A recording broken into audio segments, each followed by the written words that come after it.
ঐতিহ্যবাহী বড় এক দিঘি শেষ করা হয়েছে। এখানে বিশাল বড় বড় শৈল মাছ, সোনালী কার্পু, বিভিন্ন প্রজাতির মাছ পাওয়া যাচ্ছে। এখানে হাজার হাজার দর্শক উপভোগ করতেছে মাছ ধরা। আপনারা আসুন, সবাই দেখুন আমাদের বড় দিঘির মাছ ধরা হচ্ছে।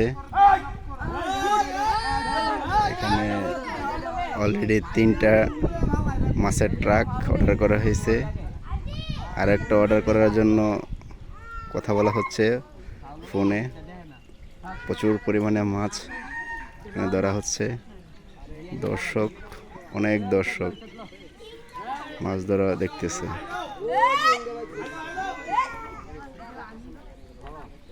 এই যে হুজুরও চলে আসছে মাছ দেখার জন্য।